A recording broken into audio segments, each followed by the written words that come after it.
Bon, pour faire de la photo et de la vidéo, il est impératif d'avoir un bon PC portable bien puissant. C'était le seul matériel qui me manquait. Alors j'ai passé plusieurs jours à me renseigner et à chercher le PC portable qu'il me fallait, jusqu'à ce que je le trouve.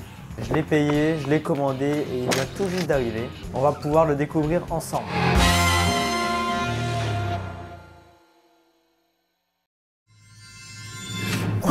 Allez, allons ouvrir ce PC et cette souris et on va voir un peu ce qu'il a dans le ventre. Ok, alors on va commencer par la souris. Bon, la boîte est un peu endommagée, hein. Je ne sais pas ce qui s'est passé pendant le trajet. Bon, alors normalement c'est une souris assez basique, hein, filaire évidemment, parce que l'USB c'est chiant pour charger. Bon, voilà, une souris Omen, plutôt basique. J'ai vu qu'il y avait 16 boutons personnalisables, mais bon, ça on verra plus tard. Bon, la notice on la garde, on sait jamais. Allez, au suivant. Passons aux choses sérieuses. Alors, l'ouverture doit se faire par ici peut-être. Ah oui, voilà, j'ai mes petits ciseaux. Ah bah voyons, c'est une galère à ouvrir. Et 2, 3. Ok, donc qu'est-ce qu'on a ici? Qu'est-ce que c'est que ça? Ok, donc un petit fascicule, mince, de présentation du PC, bon. Alors, dans cette partie-là, on a l'alimentation, donc le câble d'alimentation et le chargeur. Ok, nickel, c'est une sacrée batterie à transporter, c'est pas vraiment simple. Ok, bon, en tout cas, au niveau du boîtier d'alimentation, il est plutôt stylé, assez moderne et assez simple. Bon, et puis il est là, le PC, le fameux. Ça, maintenant, ça dégage. Ok, bon, dans une petite pochette, c'est super sympa pour la protection. Il s'ouvre par ici, attention. Hop là, et voilà, le fameux PC Omen.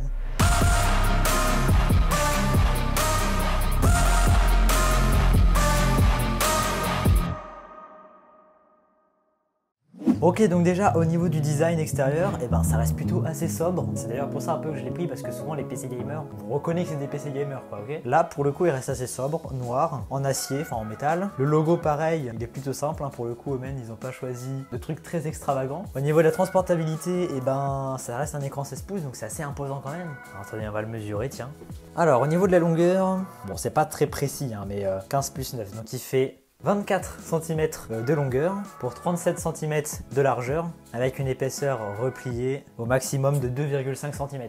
Donc ça reste assez imposant, mais vous allez voir au niveau des performances, c'est assez intéressant. Et puis au niveau du poids, c'est environ 2 kg. On le met dans le sac pour le transport et puis après une fois qu'on est à l'hôtel, on le laisse pour les randonnées. Donc au niveau des connectiques, on a 2 USB-C, 3 USB-A, un HDMI Type 2 pour une meilleure transmission vidéo et audio, un port RJ45 pour profiter de sa meilleure connexion, on a un port micro casque et surtout pour les créatifs, un port de carte SD. Ça c'est super important lorsqu'on veut décharger ses cartes SD tout simplement. Au niveau du clavier du coup, on a un clavier RGB rétroéclairé. Le seul inconvénient c'est qu'il n'y a pas de pavé numérique. Mais bon, d'un autre côté on a plus de place pour les touches. Le trackpad est lui pour le coup assez large, même il est super large, il est géant. On a surtout la possibilité de changer la sensibilité du trackpad. Alors ça je savais pas qu'on pouvait faire ça. Bon là apparemment on peut le faire, donc j'essaierai peut-être plus tard. Au niveau de la RAM, on a 32 Go en DDR5, 4800 MHz de fréquence. C'est plutôt pas mal, on pourra faire pas mal de trucs, surtout du rendu 3D, des effets sur After Effects et des trucs comme ça. Au niveau du processeur, on a un AMD Ryzen 9 6900 HX. Alors je sais que pour le jeu vidéo, Ryzen est peut-être un peu moins bon qu'Intel, mais au niveau création, donc pour Photoshop, montage vidéo, etc., Ryzen, ça reste un peu mieux quand même. Le processeur est doté de 8 cœurs, 4,9 GHz, ce qui vous permet d'avoir plusieurs fenêtres, de faire plusieurs choses en même temps. Et surtout la carte graphique, on a une Nvidia GeForce RTX 3070 Ti 8 Go. Donc là, pour vos rendus vidéo, c'est le top. Bon, on va essayer de l'allumer. Je ne sais pas s'il est chargé. Il n'est pas chargé. A few moments later. Ok, c'est bon, c'est branché. Au niveau du stockage, on a un SSD de 1 Tera. Pour vos logiciels, pour vos rushs, pour vos photos, c'est nickel. Après, vous pouvez bien évidemment rajouter soit un disque dur externe, peut-être même un stockage à l'intérieur. En tout cas, si jamais vous voulez plus d'infos techniques, je vous mets le lien du PC en description. Vous pourrez aller voir par vous-même si jamais on a de la RAM extensible, des choses comme ça. Et au niveau de l'écran, on a de la Quad HD. Donc ça équivaut à peu près à de la 2K, il me semble.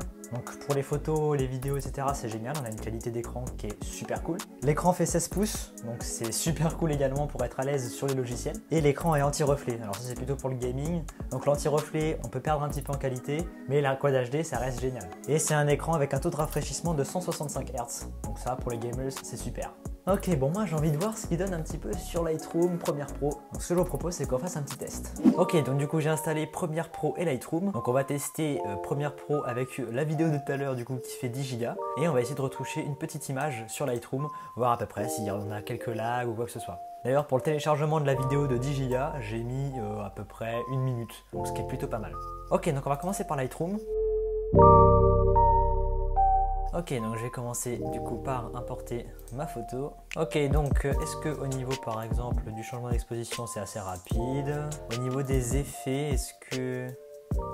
Les effets pareil, hein, c'est très rapide. Après si je veux changer la géométrie, voilà, c'est super. C'est très vif, hein, on a des modifications en temps réel, donc ça c'est plutôt cool. Ok, bon pour Lightroom en tout cas, bah, le test est clairement passé. Maintenant on va voir sur Premiere Pro qui est un logiciel qui est un peu plus gourmand pour le coup. Alors je vais importer du coup ma vidéo de 10 Go, je vais couper 1 minute et je vais voir un peu le temps que ça met pour exporter en 4K 60 fps du coup. Au niveau du logiciel, bon on n'a aucun lag, hein. Ouais, ça reste assez rapide. Si jamais je mets par exemple une transition ici, c'est flou sphérique qui déconne un peu sur mon PC, ma tour. Donc on va voir si là ça fonctionne nickel. Voilà, ça fonctionne nickel, on n'a aucun lag. Ok, donc maintenant au niveau du rendu, du coup là j'ai 1 minute de vidéo. Je vais voir pour le rendu en 4K 60 fps ce que ça donne. Exporter. Donc c'est bon, ma vidéo est exportée. Je vais essayer de la regarder cette fois du coup. Bon bah voilà, hein, nickel. Hein. Ok, bon, bah c'est à peu près tout ce que je voulais voir. Bon bien voilà les gens, c'est déjà la fin de cette vidéo. Si elle vous a plu, n'hésitez pas à mettre un petit pouce bleu, à vous abonner, ça me ferait énormément plaisir. Si jamais vous voulez le même PC, il est en première ligne de la description. Alors je sais pas s'il sera toujours en réduction au moment où vous regardez la vidéo, mais n'hésitez pas à aller checker. N'hésitez pas également à me dire dans les commentaires si ça vous intéresserait que je fasse une vidéo sur comment choisir le bon PC portable pour la photo. Et puis moi je vous dis c'était Toms, à bientôt, salut!